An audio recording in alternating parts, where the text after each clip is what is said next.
Jérémie 29, verset 11.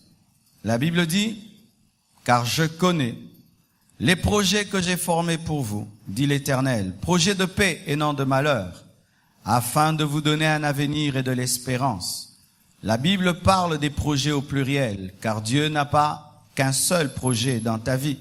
Il a plusieurs projets qui touchent à plusieurs domaines de ta vie, car ta vie est constituée de plusieurs domaines. Il connaît les projets au pluriel, car Dieu n'a pas qu'un projet dans nos vies. Dieu a plusieurs projets de bonheur dans nos vies. Psaume 31, verset 15, dans d'autres versions, verset 16, la Bible dit « Mes destinées sont dans ta main ». La Bible ne dit pas « ma destinée ». Parce que dans la destinée de l'homme, il y a plusieurs destinées. Et ce n'est pas qu'une seule destinée qui est dans les mains de Dieu. Ce sont toutes les destinées qui sont dans ses mains. Dieu a un projet pour chaque domaine de ta vie. Il n'est pas limité qu'à un domaine. Il veut toucher à tous les domaines de ta vie. 3 Jean 1, verset 2. 3 Jean 1, verset 2, la Bible dit, « Bien-aimé, je souhaite que tu prospères à tous égards et sois en bonne santé comme prospère l'état de ton âme. » Jean parle à son ami Gaius et il lui dit qu'il veut qu'il prospère à tous égards. Tous égards révèle déjà le pluriel, car il y a plusieurs domaines. Je souhaite que tu prospères dans tous les domaines de ta vie, spirituelle, matérielle, financier, dans tous les domaines, et même dans le domaine de la santé, comme prospère l'état de ton âme, parlant également d'une prospérité intérieure. Plusieurs domaines, la prospérité de l'âme, la prospérité du corps et de tous les autres à tous égards. 1 Thessaloniciens 5, verset 23, la Bible nous dit, 1 Thessaloniciens 5, 23, que le Dieu de paix vous sanctifie lui-même tout entier, parlant d'un ensemble, il n'y a pas d'ensemble sans parler d'éléments, et que tout votre être qui est un ensemble constitué de l'esprit, de l'âme et du corps, soit conservé irrépréhensible lors de l'avènement de notre Seigneur Jésus. Parlant de l'avènement de notre Seigneur Jésus, parlant de l'enlèvement même de l'Église, Paul souhaite que les 3 dimensions de l'homme, l'esprit, l'âme et le corps, soient gardées. Amen. Car l'homme est un être tripartite, constitué d'un corps, possédant une âme et étant un esprit. Tu es un esprit qui possède une âme et qui habite un corps. Dans l'esprit de l'homme, il y a ce qu'on appelle la capacité d'adorer. C'est ainsi que l'homme, qu'il soit païen ou pas, ou chrétien, il a toujours tendance à adorer quelque chose. Dans l'esprit de l'homme, il y a la conscience, cette voix qui te dit que telle chose est bonne et telle chose est mauvaise. Dans l'âme de l'homme, il y a le conscient. Le conscient, c'est qui fait que tu sois éveillé, conscient de ce qui se passe autour de toi. Le subconscient, cette partie de toi qui fonctionne même quand tu es endormi. L'inconscient, cette partie encore plus profonde de toi qui existe même si tu es dans le coma. Il y a la personnalité dans l'âme, les émotions, les sentiments, la volonté.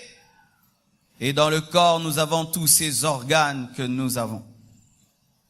Et tout cela doit être conservé irrépréhensible lors de l'avènement de notre Seigneur Jésus. Dis à ton voisin plusieurs domaines. Alors, bien-aimés, il y a plusieurs domaines.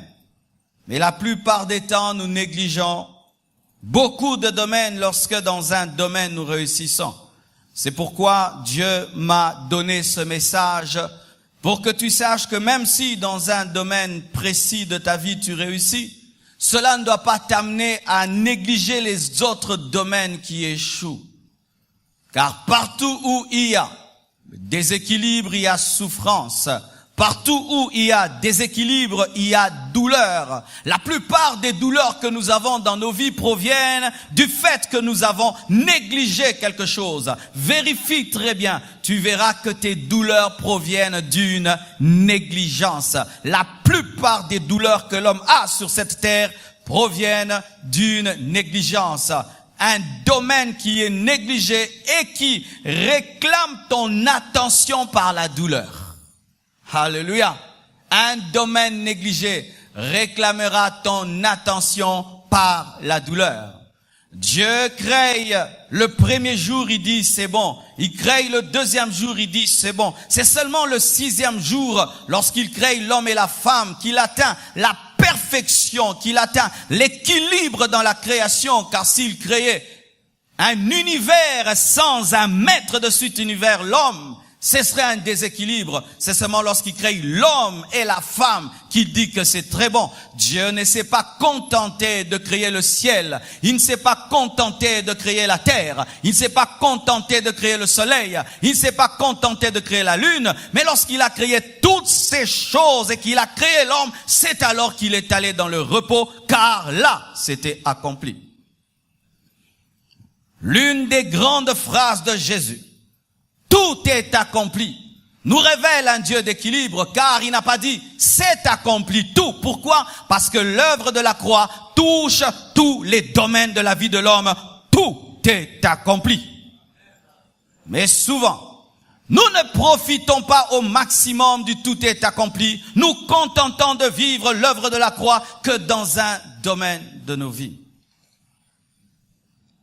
Cela provient de la négligence, cela provient de l'ignorance, cela provient d'un déséquilibre, mais des fois cela provient d'un environnement déséquilibré qui nous conditionne et qui nous pousse au déséquilibre. Je donne un exemple. Un jour, un enfant était en train d'étudier. Et pendant qu'il écrivait, ses parents ont remarqué qu'il courbait son dos pour écrire. Et puis les parents viennent et lui posent la question, pourquoi tu écris ainsi?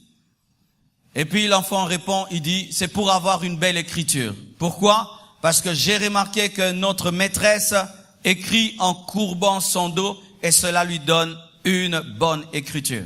En soi, la maîtresse était bossue et elle écrivait ainsi, pas pour avoir une belle écriture, mais parce qu'elle avait une infirmité. Et souvent nous nous comportons comme ces enfants. Nous regardons autour de nous des gens qui, entre guillemets, réussissent dans la vie. Nous imitons leur infirmité, pensant que ce sont leurs infirmités qui donnent le résultat, alors que ce sont des personnes déséquilibrées qui deviennent des modèles. Des fois, nous utilisons aussi l'esprit de l'autruche, la politique de l'autruche. L'autruche, qu'est-ce que l'autruche fait? Lorsqu'il y a un danger, l'autruche creuse un trou et met sa tête dans le trou et est en sécurité, et tout ce qui est derrière, tout son corps reste en dehors du trou, et l'autruche pense que le fait que je ne vois rien et que ma tête est cachée, donc je suis en sécurité. Et il y a des gens comme ça, comme je prie beaucoup, donc ma vie va bien. Comme je vais à l'église, donc ma vie va bien. Comme j'ai fait la retraite, je n'ai plus à faire quoi que ce soit, ma vie va bien, tu es déséquilibré. Je pourrais dire ce matin des choses qui pourront te troubler. Et peut-être aujourd'hui t'enlever un peu ta fausse paix, car une paix qui demeure malgré le déséquilibre est une fausse paix qu'il faut ravir afin que tu cherches la vraie paix qui provient de l'équilibre. J'ai observé 10 déséquilibres dans l'Église et dans les chrétiens. Tout d'abord, un déséquilibre entre l'âme et l'esprit. Je vous ai dit que l'âme, c'est le siège de l'intelligence, de la raison, de l'intelligence, de la raison. L'esprit, le siège de notre adoration, de notre spiritualité. Et des fois, il y a un déséquilibre entre notre intellect et notre esprit. Qu'est-ce qui arrive? Des fois, nous nous donnons beaucoup à être très intelligents, mais à ne pas être spirituels. Et vous allez voir des personnes qui maîtrisent des livres de droit, mais qui n'ont aucun verset biblique dans la tête. Vous allez voir des personnes très très intelligentes, mais qui ne vont même pas comprendre ma prédication. Des personnes qui sont capables de mémoriser des syllabus et des syllabus, mais qui après ce culte, si on leur pose la question, qu'est-ce que le pasteur a dit, ils n'ont absolument rien retenu. Pourquoi? Parce que on développe l'âme, mais on néglige l'esprit. Il est le premier de sa classe, mais ici à l'église, il est même incapable de donner un enseignement de 5 minutes. C'est un super homme, un homme intelligent, mais il est incapable de défendre la doctrine de Jésus. Très intelligent dans ce qui est du monde. Beaucoup de diplômes, mais il n'a même pas été baptisé. Il n'est même pas aux affermissements à l'église. Il est incapable de suivre même des affermissements à l'église, mais il a 4 diplômes. Un déséquilibre. Un jour, un professeur d'université est venu à l'église. C'est vraiment parmi les hommes intelligents que j'ai rencontrés dans ma vie. Et je l'ai invité un jour, et il a écouté la parole. Et vous savez, il m'a suivi, il a dit, Marcelo, je n'ai rien compris. Il n'a rien compris à ce que j'ai dit, mais je vous dis, quand il vous explique le droit et la politique, quel génie, mais il est incapable de comprendre ce que les enfants de l'Écodim peuvent comprendre. Si c'est ton cas, tu es déséquilibré. Et j'aimerais te dire que tes diplômes ne servent à rien. Si tu n'as que l'intelligence de ce monde, mais tu n'as aucune intelligence dans le domaine spirituel, ton intelligence ne te sert à rien. C'est lorsque vous remarquez un grand médecin, mais qui est fumeur, un grand médecin qui est coureur de jupons, alors qu'il sait tout sur les microbes, il maîtrise tout sur les virus, mais il ne maîtrise rien sur la maîtrise de soi. Mais, encore un autre déséquilibre. Il y a d'autres maintenant, qui à cause de l'esprit ne prennent pas soin de leur intelligence. C'est l'une des maladies que j'ai remarquées quand je suis venu à l'église. J'étais un étudiant très studieux. J'étudiais sérieusement de sorte que des fois je mettais mes pieds dans l'eau pour mémoriser un cours. Mais quand je suis venu à l'église autour de moi, j'ai rencontré ce qu'on appelait en ce temps-là les TTS, trop spirituels. Les TTS étaient là pour te décourager quand tu étudies. Quand tu disparais un tout petit peu parce que tu as un examen, ils te culpabilisent. Tu étudies trop. Et ils te donnent même des versets. Trop d'études, c'est mauvais pour la santé. Ce sont ces personnes qui, avant de connaître Christ, étaient vraiment studieuses. Mais depuis que tu as cru en Jésus, tu échoues et tu as des 0 sur 10 et tu cries gloire à Dieu. Il n'y a aucune gloire à Dieu dans tes 0 sur 10. Il n'y a pas de gloire à cela. Bien-aimé, si je suis un parent, je ne respecterai pas une église qui empêche à mon fils d'étudier à l'école et de réussir. Tu as arrêté d'étudier, pourquoi depuis que tu pries? Est-ce que c'est Dieu qui te l'a dit? Parce qu'on est chrétien, on ne se cultive pas. On ne fait que regarder des prédications à la télévision et on dit que c'est être spirituel. Non! Être spirituel, ce n'est pas regarder tout le temps des prédications à la télévision et tout le temps mettre une radio avec la musique. Être tout le temps dans la musique chrétienne et on est spirituel parce qu'on écoute la musique du matin au soir. Non, des fois il faut arrêter d'écouter la musique chrétienne, suivre les informations et suivre des documentaires et ouvrir ses notes. Des chrétiens qui vivent tout le temps en musique, tout le temps, ils écoutent la musique. Il dit pourquoi? C'est pour garder l'onction. Vous pensez que Jésus pouvait vivre avec des écouteurs?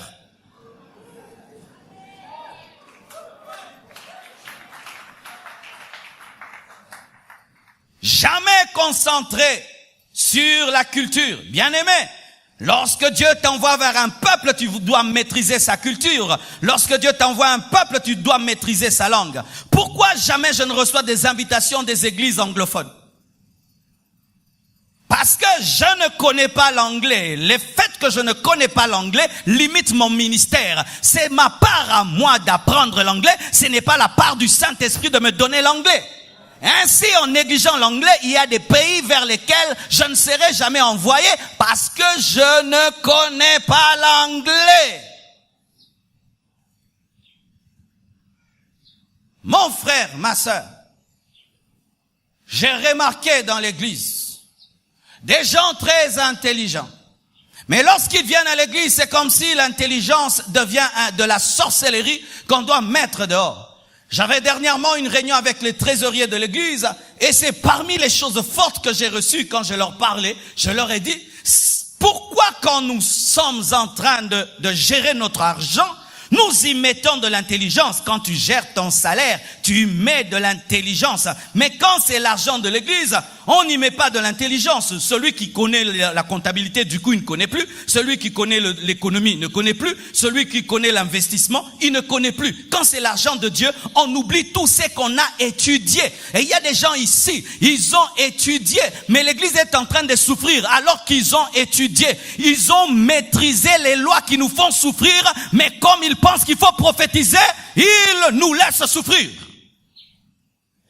Le grand prophète Joseph, lorsque la révélation lui était donnée, c'était une révélation économique. Gardez pendant les temps de vaches graisses pour préparer les temps des vaches maigres, le 1/5. C'est un principe de micro et de macroéconomie.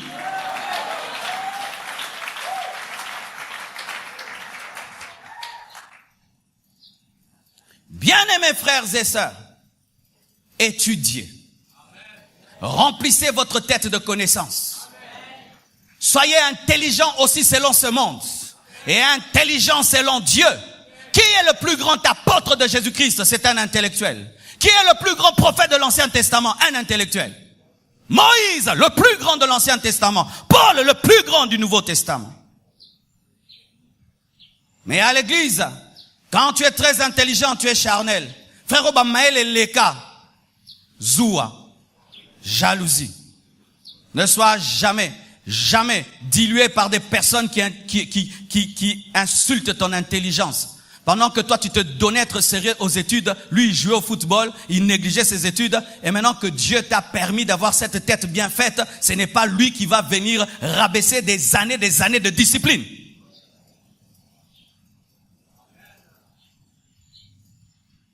Dites Amen. Car des fois même, nous l'église, nous disons, oh Dieu, ce pays. Si Dieu nous donnait ce pays, est-ce qu'on va bien le gérer? On va le gérer avec le parler en langue. Vous pensez que si quand on va chercher un ministre de l'économie, on va chercher un intercesseur? Quand on va chercher quelqu'un pour construire des routes, on va chercher celui qui prophétise? Bien-aimé, ne néglige pas ton intelligence à cause de ton esprit et ne néglige pas ton esprit pour ton intelligence soit équilibrée. Et d'autres négligent leur corps. Négligent leur corps pour leur esprit. Ils deviennent tellement spirituels qu'ils disent que ce corps ne sert à rien. Bien aimé, Dieu n'est pas contre le corps, il est contre la chair. Il y a une différence entre la chair et le corps. La chair, c'est une dimension dans ton âme qui te pousse vers le péché. C'est l'homme adamique. C'est cette nature en toi qui te pousse vers le péché, mais ce n'est pas le corps. Le corps, c'est le temple du Saint-Esprit. C'est un instrument de Dieu. Dieu aime beaucoup le corps, mais Dieu n'aime pas la chair. Dieu aime ton corps, mais il n'aime pas ta chair. Mais nous mélangeons le corps et la chair, alors que le corps c'est le corps, la chair c'est la chair. Il faut crucifier la chair, mais pas crucifier le corps. Et qu'est-ce qui arrive? Lorsque tu étais dans le monde, tu étais une belle femme, très très belle, très très jolie. Mais depuis que tu t'es converti, tu ressembles à un garçon. Et tu penses que Dieu a réussi. Dieu a échoué et ce n'est pas Dieu. C'est toi qui es négligente. Tu commences à marcher comme un garçon. Au nom de la spiritualité, sert à comme un brancard. Non. La tamola, ma sœur. Alléluia. Et puis tu salues. Salut avec une voix d'intercesseuse. Non, salut avec douceur. Oh, donne-moi un amen. Et ça vous crée des problèmes dans vos couples. Lorsque tu ne priais pas, ton mari te désirait. Depuis que tu pries, ton mari ne te désire pas. Pourquoi? Tu es tout le temps en foulard. Bizarre, tu ressembles même à sa maman. Oh, je dis la vérité. Alléluia. Ta spiritualité, c'est devant Dieu, mais tu dois attirer ton mari. Ta spiritualité, c'est devant Dieu, mais tu dois attirer ton mari. Mais ce n'est pas non plus que je dis beaucoup comme en rouge, bleu, blanc, tout ça là, non. Ou vous mettez des maquillages maintenant comme des démons, des cheveux comme des sorcières, non plus. Ça, c'est une autre extrême. Mais tu dois être belle, maman. Tu dois te parfumer, maman. Tu dois bien t'habiller, être propre à la maison, propre à l'église, pour que ton mari te désire et qu'il ne regrette pas que tu te sois converti. Regarde tes photos quand tu étais païenne et tes photos quand tu es chrétienne. Nanalie Moninga. L'onction donne la beauté. L'onction donne la gloire. Je suis contre cette spiritualité où on jeûne en désordre. Il y a un temps pour jeûner, un temps pour manger. Il y a un temps pour jeûner, un temps pour manger. Il y a un temps pour jeûner, un temps pour manger. Il est totalement interdit à maman blanche de jeûner tout le temps.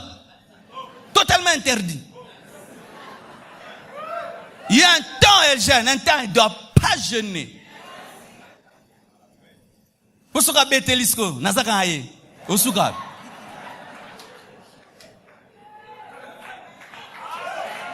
Give me amen.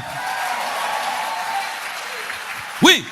Maman, quand tu jeûnes, tu dois donner le temps à ton corps de récupérer. Maintenant, tu jeûnes, tu n'as pas récupéré, tu jeûnes encore. Tu jeûnes encore, tu n'as pas récupéré, tu vas te détruire. C'est pourquoi il y a des femmes qui prient beaucoup, qui jeûnent beaucoup, mais qui perdent leur foyer. Vous pensez que ce sont des attaques démoniaques? C'est un manque de sagesse, un manque d'intelligence, un manque d'équilibre.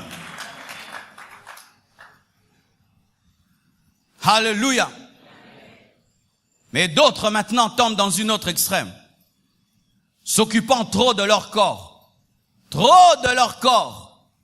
le temps son corps, mais ne s'occupant pas de leur esprit. Tu le vois, il est très beau là, il ne maîtrise aucun verset biblique. Très joli, elle ne sait même pas prier. Il est très beau, on croirait même pasteur. Il ne sait même pas trouver Matthieu dans sa Bible. Il y a des hommes très beaux ici, tu lui donnes la Bible, trouve-moi Néhémie.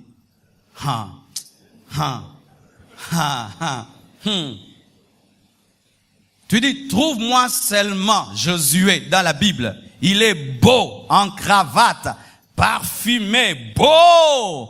Trouve, il ne trouvera pas. Il est trop dans son corps, dans son apparence extérieure. Et des fois maintenant, même les femmes dans les églises tombent dans ce piège. Vous prenez tellement soin de vos corps, mais vous ne prenez pas soin de vos cœurs. Vous prenez tellement soin de vos corps, vous oubliez de travailler votre caractère. Et des fois même vous dites, mais mon mari, je suis une belle femme, je suis une jolie femme, mais pourquoi mon mari cela? Mais parce que bien aimé, le caractère est plus que le corps, même si le corps est important, le caractère est plus important que le corps.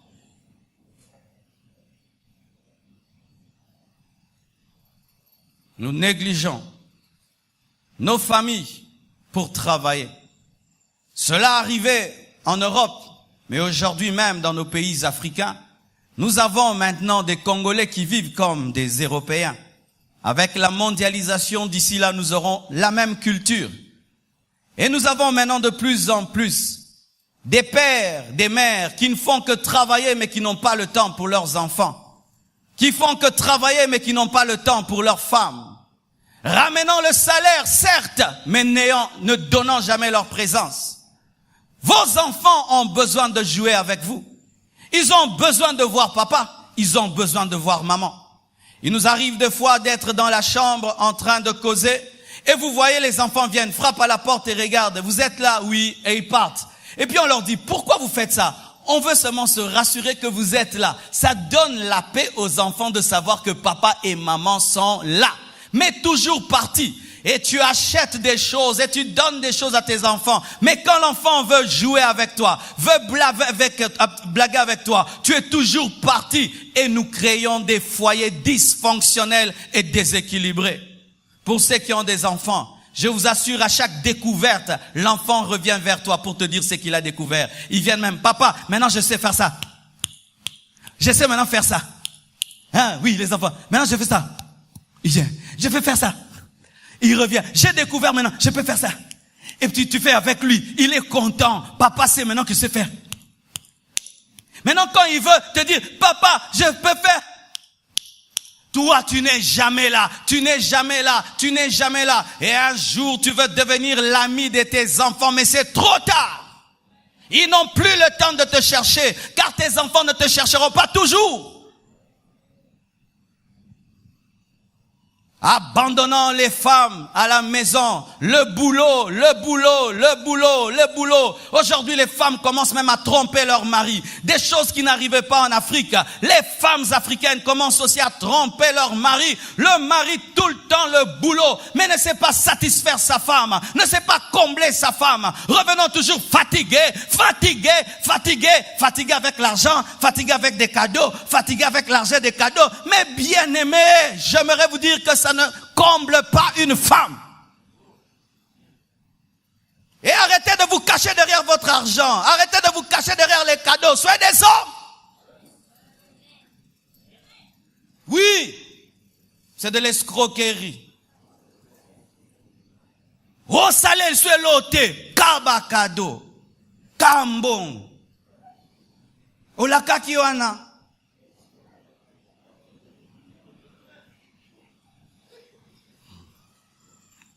Chère femme, lorsque ton mari ne te satisfait pas, mais veut te combler des cadeaux, dis merci, mais dis que ce n'est pas tout. Sinon, tu vas créer en toi un vide. Un jour, tu vas tomber dans l'adultère. Si pas dans tes pensées, tu vas tomber physiquement. C'est pourquoi, chère maman, évitez la cupidité et l'amour de l'argent. Vous aurez des foyers dysfonctionnels. Et quand ton mari sait que tu as cette faiblesse, il va se donner à beaucoup travailler, à combler ce vide par des cadeaux qui ne comblent rien. Mikolo va comprendre très bien.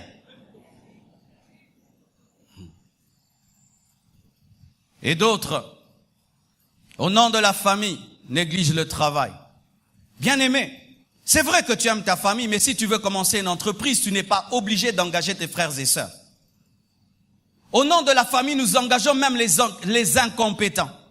Au nom de la famille, nous gardons des personnes qui sont en train de ruiner notre travail. Si lorsque tu as une entreprise, tu as engagé un frère, tu as engagé une sœur, mais qui détruit ton entreprise, il faut l'enlever. Tu n'es pas obligé de continuer à travailler avec ton frère, avec ta sœur, quand il ruine ton entreprise. C'est pourquoi les entreprises en Afrique tombent, parce que nous choisissons nos frères sans tenir compte de leurs compétences. Si là, moi, on m'engage, on me dit, pasteur, deviens ceci, je dirais, non, kokate, memalo sambo. Mais nous amenons des personnes qui ne peuvent pas travailler avec nous au nom de l'entreprise. C'est pourquoi les familles détruisent le travail. Un autre déséquilibre, c'est l'église qui empêche de travailler. Il y a des bien-aimés qui ne travaillent plus depuis qu'ils se sont convertis. Et quand on leur donne des responsabilités à l'église, ces bien-aimés transforment les responsabilités à l'église en travail. Frère, si l'église ne t'a pas engagé à plein temps, fais très attention, tu risques de devenir pauvre si tu te comportes comme si tu as plein temps. Dans cette église, les administrateurs que nous avons placés sont à plein temps. Et la secrétaire, à part eux, personne d'autre. Alors si tu es en train de beaucoup te donner à l'église, c'est toi et Dieu, c'est du bénévolat. Amen, hein? C'est du bénévolat. Alors qu'est-ce qui se passe dans l'église? Les gens viennent, ils travaillent beaucoup, ils font des choses pour Dieu, mais il attend quelque chose de l'église, c'est de l'escroquerie. Est-ce que tu as un logo? Alléluia.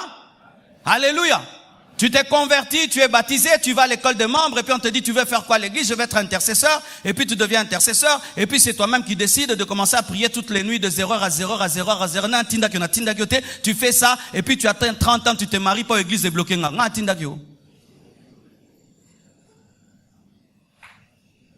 c'est pourquoi je suis contre ces églises qui établissent des programmes qui empêchent à leurs fidèles de travailler. Et personne dans cette église ne peut dire que l'église Compassion m'empêche de travailler. Nous avons des cultes de 2 heures du temps ou maximum 2h30. Et nous commençons nos cultes le soir de 16h30 à 19h30, attendant que vous travaillez d'abord et que vous veniez à l'église. Alors s'il y a quelqu'un qui dira que l'église m'a empêché de travailler, au cosite, au pesakio, temps au salle. Alléluia. Faites attention, bien-aimés, d'être victime d'un réveil mal compris. Alléluia. Travaillez, même si tu sens l'onction, même si tu sens la puissance, bien-aimé, travaille. Et si tu as dit que je ne fais plus rien, mais que l'église n'est pas au courant, c'est entre toi et Dieu, tu ne dois pas nous rendre responsables de tes décisions avec Dieu. Alléluia. Travaillez. venir à l'église ne doit pas nous empêcher de travailler. Car de plus en plus, vous allez voir les étudiants et les jeunes, quand ils viennent à l'église et ils sentent l'onction de Dieu, du coup ils disent que Dieu m'a dit de ne plus rien faire. Bien aimés frères et sœurs, Dieu ne nous a pas tous appelés à être des pasteurs. Amen. Je vais répéter ça. Vraiment, Dieu ne nous a pas tous appelés à être pasteurs. Et ce n'est pas parce que tu sais prêcher que tu dois être pasteur. Bien prêcher, ça peut être une grâce de Dieu sur toi. Mais tu peux faire aussi autre chose. Mais si tu viens à l'école du ministère, tu dois tout abandonner. Si tu te distingues spirituellement, tu dois commencer à prêcher et ne rien faire que cela. Faites très attention. Nous allons créer des ministères qui n'existent pas et que des personnes que Dieu n'a pas appelées à le servir. On sert Dieu parce que Dieu t'a appelé, parce qu'il t'a parlé. On ne sert pas Dieu parce qu'on sait prêcher, parce qu'on connaît des versets, parce qu'on connaît la Bible, parce qu'on a des responsabilités à l'église. Il faut que Dieu te parle. Il faut que Dieu te donne un mandat. Alléluia. Mais d'autres travaillent. Ils travaillent tellement qu'ils n'ont même pas le temps pour l'église. Ils n'ont plus le temps pour l'église. Dans ton entreprise, tu es parmi les meilleurs travailleurs. Mais dans cette église, tu ne fais rien du tout. Et je t'assure qu'au dernier jour, tu n'auras aucune récompense. Très zélé dans le monde, très zélé dans la vie, très zélé dans les affaires, très zélé, mais dans l'œuvre de Dieu, tu ne fais rien. Que fais-tu pour Dieu? Que fais-tu pour Dieu? Beaucoup sont en train de se plaindre. Dieu ne bénit pas mon travail. Comment Dieu va bénir un travail qui ne lui rapporte rien? Comment Dieu va bénir un travail qui t'empêche de le servir? Comment Dieu va élever un travail qui t'empêche de le servir? Et j'aimerais parler aux papas, car c'est souvent les papas qui travaillent, les mamans. Dans nos églises, nous avons tendance à croire que ce sont les jeunes qui doivent servir Dieu. Et quand nous, on est adultes, on vient à l'église là, le dimanche, et on regarde comment les choses se passent. Les mêmes personnes qui viennent le dimanche, ne servant pas Dieu, attendent que l'église se remplisse. Savez-vous comment on fait pour que ça se remplisse? S'attendent que le culte soit oint. Savez-vous comment on fait pour que ce soit oint? Veulent que tout soit à sa place.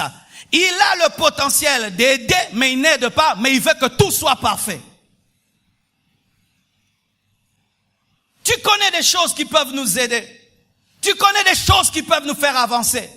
Mais tu nous regardes servir Dieu. Pourquoi? J'ai trop travaillé dans mon boulot. Dimanche, je viens me reposer. Bien aimé, au dernier jour, tu n'auras aucune récompense. Aucune récompense. Un déséquilibre. Et d'autres sont déséquilibrés. Ils sont là seulement attendant le ciel. Ils aiment bien. Biloko nyoso ekotikala namokiloyo. J'avais un ami. On lui a dit, il faut beaucoup étudier. Il dit non, moi j'arrête les études parce que Jésus revient bientôt. Ah, comment il revient bientôt? Mais Jésus va revenir en l'an 2000. Alors pourquoi je veux me battre à finir mes études? Parce que il va revenir en 2000. On a 2017, Jésus n'est pas encore revenu, mais lui il a arrêté les études. Quelle erreur. Ce sont des personnes qui fuient la vie dans Jésus revient bientôt. Certaines personnes qui disent Jésus revient bientôt, en soi ce n'est pas que elles veulent que Jésus-Christ revienne. À qui mi vit quoi? Yesu azonga po no koka suste. Yesu no koka classe te yaka et no za zéro. Ils aiment tout le temps Jésus revient bientôt. Pourquoi? Il ne peut pas influencer la terre, il ne peut pas influencer les gens, il ne peut pas gagner la vie, il ne peut pas se battre dans la vie. Alors il préfère se cacher dans l'eschatologie. Des paresses eschatologiques. Tout est vanité, tout est vanité. Celui qui a dit tout est vanité était un roi. Celui qui a dit tout est vanité, vanité de vanité, c'était un roi. Mais toi, tu ne fais rien dans la vie, tout est vanité. Non, fais quelque chose et puis dis-nous tout est vanité. Fais quelque chose et dis-nous tout est vanité. Yo, ça l'écoute alors que vanité de vanité. Non de ko banda.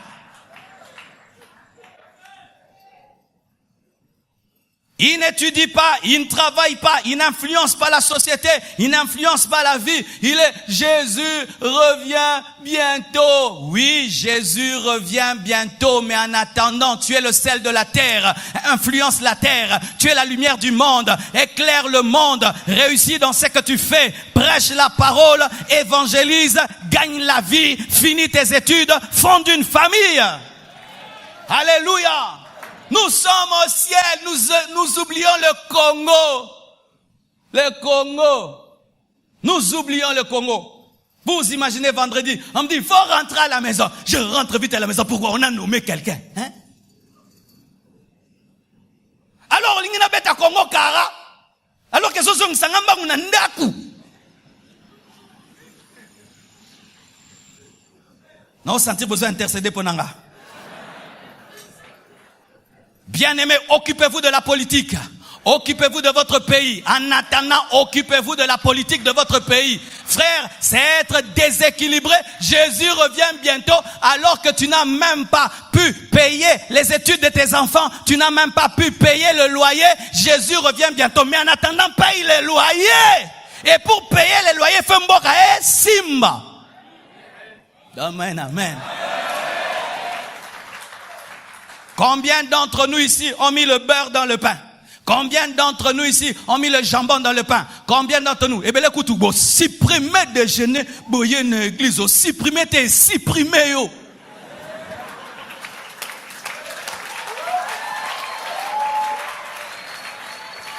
Alléluia. Il y a des actions de grâce qu'on les fait. Dieu sait que ça vient du Congo. Nous avons commission pour le déjeuner. Oui, au Congo.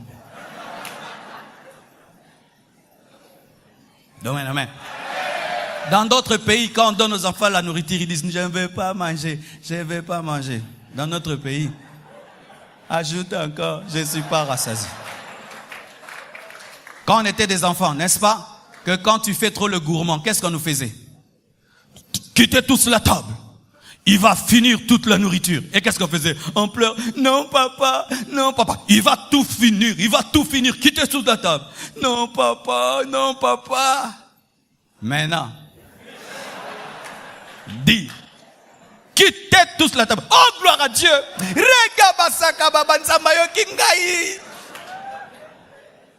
Je dis non à cela.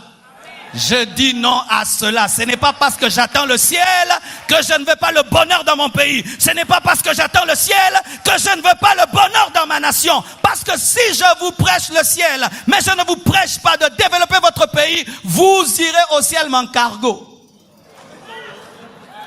Donne-moi la main, je vais prêcher. Je vais t'expliquer. Imagine, tu finis tes études directement une bourse pour aller encore étudier quelque part, et puis il y a un travail qui t'attend. Oui, tu vas, ça sera plus facile, mais tu finis tes études, tu dois encore chercher, pendant 10 ans, tu n'as pas trouvé le travail. Tu vois le stress que ça te fait? Certains vont au ciel en cargo, il n'y a rien. Mais d'autres vont en troisième, première classe. Moi, j'aimerais que tu aies en première classe. On finit de prêcher, et même tu entres dans ta voiture, tu démarres, tu prends tes enfants, tu rentres à la maison, que ozonga moye betio wewa, et bois qu'il y a maï, si quoi, ou finga, te monezo kimi soba et pakolami. Voici. Combien de frères ici ne sont pas mariés? Levez les mains. Est-ce que posande zangi tombongo mute zangi? Est-ce que ça posande zangi tombongo? Si ko tango zo zanga mbongo, n'est-ce pas kozo kwea? Au moins te ke bobole so sum kisayo.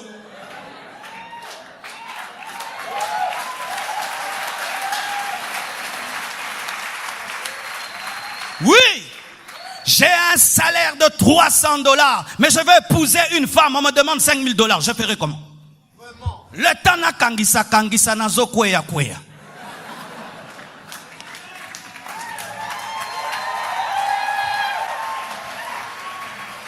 Oh Dieu, change mon pays.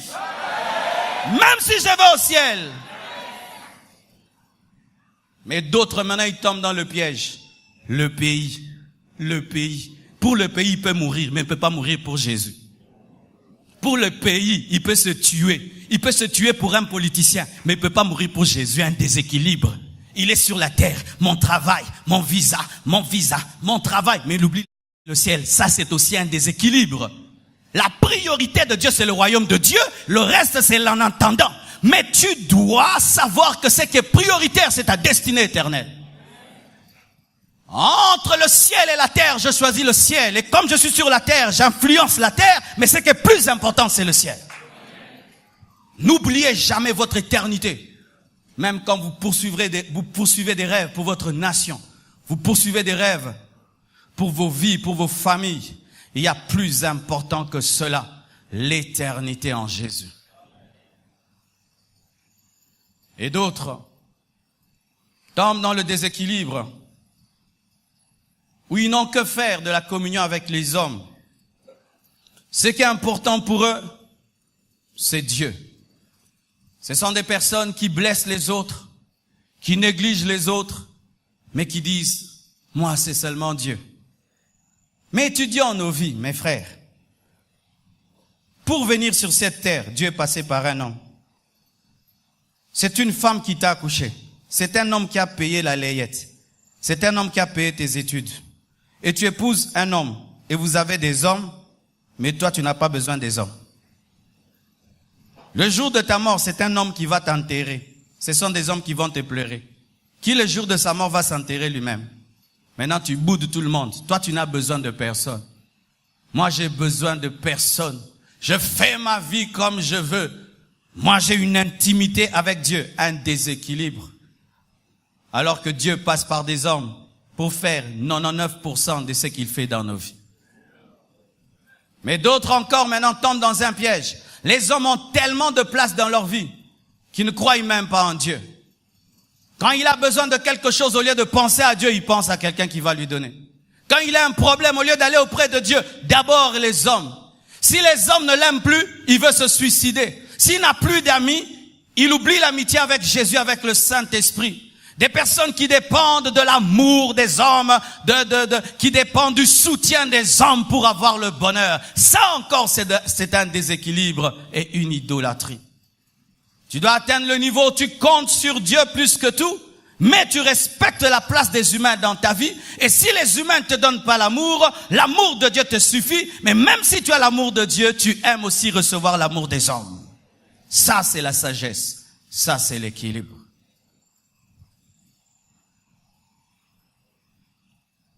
Nous tombons dans le piège de ne voir que la part de Dieu dans nos vies et pas notre part. C'est l'une des choses qui fait échouer les chrétiens. La part de Dieu. Dieu fera, Dieu fera. Mais toi, que feras-tu pour que Dieu fasse? Ah non, Dieu fera. Dieu fera. Les hommes qui réussissent dans leur vie, même quand ils connaissent ce que Dieu fera, ces hommes demandent à Dieu, quelle est ma part dans ce que tu feras? Car lorsque Dieu dit à Abraham, je rendrai ton nom grand, sa part aussi c'est quitter sa patrie. Sa part aussi c'est de donner Isaac. Sa part aussi c'est de marcher. Sa part aussi c'est de marcher devant Dieu. Nzamba kosala. Ça nous tue même dans ce pays. Dieu va tout changer, mais il y a aussi notre part. Il faut que tu agisses. Il faut que tu assumes tes responsabilités. Il faut que tu marches dans la sainteté, que tu marches dans la crainte de Dieu, que tu marches dans l'obéissance. Une prophétie peut être grande, mais rate de s'accomplir parce que l'homme qui l'a reçu n'a pas marché selon Dieu.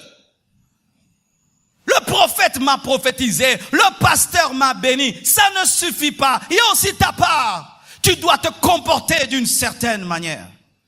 Paul dit, je traite durement mon corps, afin de ne pas être disqualifié après avoir prêché aux autres. L'apôtre de la grâce connaissait sa part.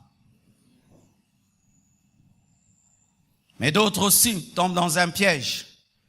Ils sont tellement dans ce qu'ils doivent faire qu'ils oublient ce que Dieu fera. Ismaël, c'est ce que tu fais. Isaac, c'est ce que Dieu fait. Il y a des gens qui sont trop dans Ismaël, mais qui n'arrivent pas à entrer dans Isaac. C'est-à-dire, il fait tellement d'efforts dans sa vie, mais quand Dieu lui dit, ne fais rien, je ferai, il ne croit plus. Pourquoi? Il est tellement habitué à se battre. Ta force a des limites, mais la force de Dieu n'en a pas. Et il y a des choses que tu peux faire pour toi, mais d'autres que tu ne feras jamais pour toi, parce que c'est surnaturel. Il y a des choses que je peux faire pour moi. Fermer la clé de ma chambre, ça c'est ma part. Ce n'est pas parce que Dieu me protège que je ne dois pas fermer ma maison à clé. C'est ma part. Parce qu'il y a des voleurs, quand ils viennent, s'ils trouvent que c'est fermé, ils n'entrent pas. Mais, fermer ma porte à clé n'empêche pas aux sorciers d'entrer. Là, c'est la part de Dieu. C'est pourquoi je n'ai pas fait des veillées de prière pour contrecarrer le sorcier. Car je ne fais pas des veillées de prière pour que la clé que j'ai fermée reste fermée. Non, nous expliquons bien. Quand tu viens, tu fermes la clé. Tu dors, n'est-ce pas? Tu sais que l'action que tu as posée fermera. Tu ne vas pas veiller sur la porte car tu l'as déjà fermée à clé. Pareil aussi, quand je dis à Dieu, protège-moi toute la nuit, je dors parce que j'ai fermé à clé spirituellement. Et je n'ai pas à veiller pour qu'il me protège. Sinon, tu auras le surménage spirituel car tu dois veiller spirituellement sur toi-même. Je vais bien t'expliquer. Il y a des gens qui croient qu'ils doivent avoir prié toute la nuit pour ne pas être attaqués par le diable. Non, c'est Dieu qui doit veiller toute la nuit, pas toi. Moi, je veille pour être en communion avec Dieu, mais pas pour être protégé. Car si je veille aujourd'hui pour être protégé, je dois veiller tous les jours.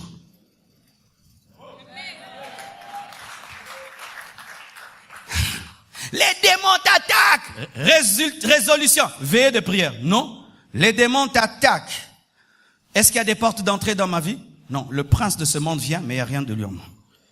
Ok, Seigneur, j'enlève tout péché dans ma vie au nom de Jésus, pardonne-moi. La foi, le bouclier. Père, je crois que ton sang me protège et me garde. Et je dors en toi. Amen. Amen. Amen. Mais si tu dois veiller de 0h à 6h pour veiller sur toi-même, tu vas le faire pendant toute ta vie. C'est pourquoi lorsque vous allez au boulot, vous dormez. Les chrétiens deviennent des mauvais travailleurs parce qu'ils ne dorment pas. Soki musali no ala la raté, akosala ndenge nini na tongo. Et pour parvenir à dormir, il faut parvenir à entrer dans la foi où Dieu fait et te garde. Et tu fais des veillées exceptionnellement parce que l'esprit te conduit. Mais si toute ta vie ce sont des veillées de prière, quand est-ce que même tu auras le temps pour ta femme? C'est pourquoi il y a des femmes qui n'aiment pas épouser des hommes de prière parce qu'ils sont déséquilibrés. Avea kak.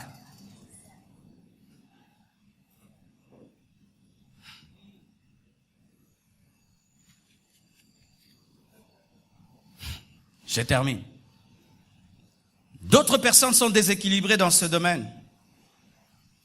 Elles donnent à Dieu leur vie, mais ne donnent pas leur bien à Dieu. C'est comme si quand elles chantent et qu'elles reçoivent Jésus-Christ, elles disent, Seigneur Jésus, je te reçois comme mon Seigneur et mon Sauveur, mais tu ne verras jamais mon argent. Tu ne verras jamais ma dîme. Mon cœur, je te donne, mais mon argent, tu ne le verras jamais. Amen. Je suis pauvre. Tu as donné ta vie à Jésus. Mais qu'est-ce que tu lui as déjà donné dans tes biens? Quel bien tu as déjà donné à Dieu qui prouve ton amour? Parce que quand tu aimes une femme, quand tu aimes un homme, tu donnes un bien qui coûte. Qu'est-ce que tu as déjà donné à Dieu? Nous sommes là, nous nous époumonons. Construction, qu'est-ce que tu as déjà donné à Dieu? Qu'est-ce que tu as déjà donné comme offrande qui était la preuve de ton amour pour Dieu? Nous nous préparons pour venir à l'église, mais il faut voir ce que nous mettons dans nos poches. Des choses même qui sont moins même que l'argent que nous donnons à un motard, à un taximène, l'argent que nous dépensons pour nos vies, l'argent que nous dépensons dans les restaurants est de loin plus supérieur que l'argent que nous mettons dans l'œuvre de Dieu, mais nous voulons que l'église avance, que l'église prospère et nous rende des comptes. Ce matin, qu'est-ce que tu as mis dans ta poche en venant en ce lieu? Qu'est-ce que tu mettras dans le panier? Nous avons donné nos vies à Jésus, mais nous sommes déséquilibrés dans nos dîmes, déséquilibrés dans nos offrandes. Tu dis que Dieu élève ton salaire, mais est-ce que tu élèves ta dîme? Car si tu as $1000, tu donnes $100. Quand Dieu te donne $2000, tu vas pas donner $100, tu donneras $200. Nous voulons que Dieu donne plus, mais nous ne voulons pas plus donner à Dieu quand il nous donne plus. Bien-aimé frère, tu dois être équilibré. dans tes sacrifices spirituels et dans tes sacrifices matériels. Il faudrait qu'il y ait un équilibre entre ce que tu donnes à Dieu spirituellement et ce que tu lui donnes physiquement. Et pour finir, voici un autre déséquilibre. C'est que d'autres, ils donnent à Dieu leur argent, mais ne donnent pas à Dieu leur cœur. Ce sont des personnes qui pensent que donner la dîme et l'offrande sauve. Il vit dans le péché, mais il est partenaire financier. Il vit dans le péché, mais il paye le loyer. Il vit dans le péché, mais il paye la télévision. Il vit dans le péché, il donne des dîmes. Tes dîmes ne te sauveront pas. L'impudicité, l'adultère reste adultère malgré les dîmes et les offrandes. Et des fois, au lieu de donner à Dieu nos vies, nous nous précipitons à donner nos offrandes et nos dîmes. Dieu, la première chose qu'il te demande, c'est de donner ton cœur, pas de donner ton argent, de donner ta dîme. Car tu peux donner toutes les dîmes, être fidèle dans tes dîmes et être infidèle à Dieu dans ta marche.